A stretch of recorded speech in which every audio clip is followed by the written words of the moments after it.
E aí, eu sou o Molly Bottom e está começando mais uma dica supimpa do método Overdrive.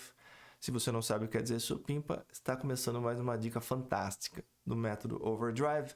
Fica comigo porque aqui é zero enrolação. E o assunto de hoje é, no mínimo, curioso. Eu vou falar sobre dois equívocos que muitos alunos brasileiros cometem, e na minha opinião isso acontece porque lá no início do curso de inglês a matéria não é bem explicada, principalmente quando as aulas acontecem todas em inglês e o professor, para piorar a coisa, não permite que o aluno tire dúvidas em português. Como o aluno ainda não fala inglês, porque ele acabou de começar o curso, ele acaba não entendendo o que está rolando, volta para casa com um monte de minhoca na cabeça.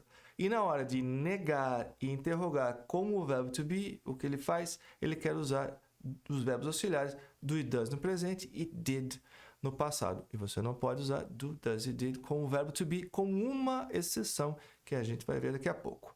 Vamos ver então como funciona essa novela toda. O verbo to be é o que eu vou chamar aqui de verbo independente. Por quê? Porque para negar e interrogar, ele não precisa da ajuda de ninguém. Ele faz isso sozinho.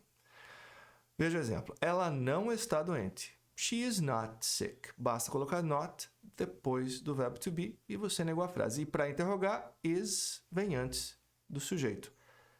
Ela não está doente? Is she not sick? Você também pode usar a contração. She isn't sick. Ou na interrogativa, isn't she sick? E a diferença aqui é que is she not sick é muito formal e usado para dar ênfase. No dia a dia, prefira isn't. Isn't she sick? No próximo exemplo, a coisa muda de figura. A frase é a seguinte: eles não acreditam em mim. Já não é mais o verbo to be, ser estar. É o verbo acreditar, to believe, que é um verbo não auxiliar. E os verbos não auxiliares precisam sim de ajuda para negar e interrogar. E quem é que faz isso? É o que você está pensando. Os verbos auxiliares do e does no presente, does para he, she, it, e did no passado para todas as pessoas. Como o sujeito aqui é eles, they, eles ou elas, aqui eu traduzi como eles, você vai usar do, que serve para os sujeitos I, you, we, they. Então a frase fica, eles não acreditam em mim, they don't believe me. E para interrogar, basta colocar don't antes do sujeito. Eles não acreditam em mim, don't they believe me?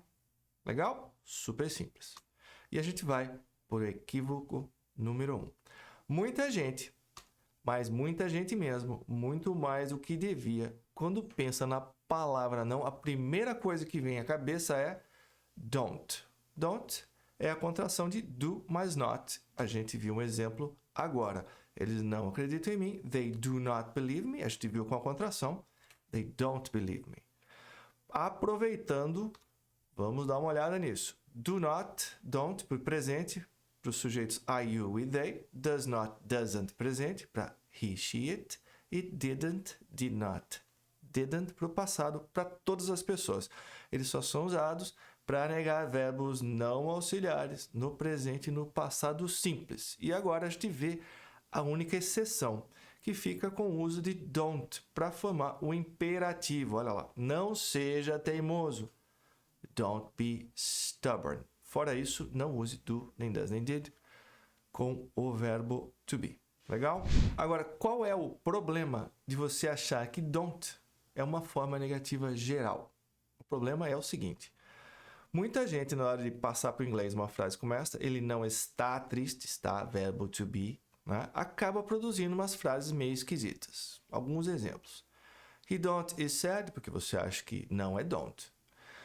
He is don't sad, muita gente acaba usando doesn't. He doesn't be sad, he doesn't is sad.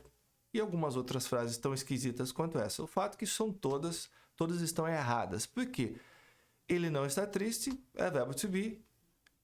He is not sad, ou, forma contraída, he isn't sad.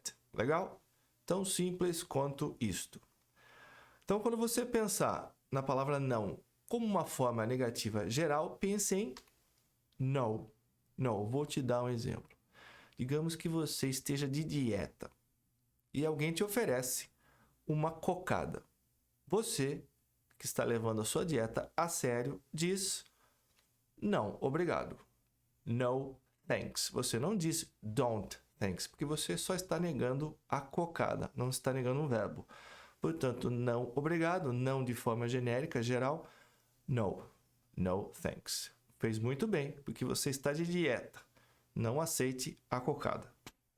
Equívoco número 2. Muita gente acha que se é uma pergunta no passado, você tem que usar did. E ponto final. Não é bem assim.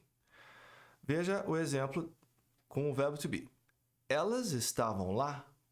Elas estavam lá? Muitas pessoas acabam dizendo o seguinte: did they were there? Até usam o verbo to be corretamente, were, mas colocam did no começo para interrogar, porque é o que está na cabeça. Pergunta no passado é com did. Mas, naturalmente, essa frase está errada, porque o verbo to be é aquele verbo independente. É ele quem vai interrogar e negar. Olha lá. Elas estavam lá? Were they there? E a gente aproveita e faz aqui um resumo das 4 formas. Com um exemplo, elas estavam lá. Afirmativa, they were there. Interrogativa, were they there? Para negar, they weren't there. E para negar, na interrogativa, weren't they there? Legal? É só isso, é simples, basta você sentar, estudar, revisar que você vai gravar. Espero que você tenha curtido o conteúdo. Me siga nas redes sociais, que tem muita coisa legal para você lá. E a gente se vê na próxima.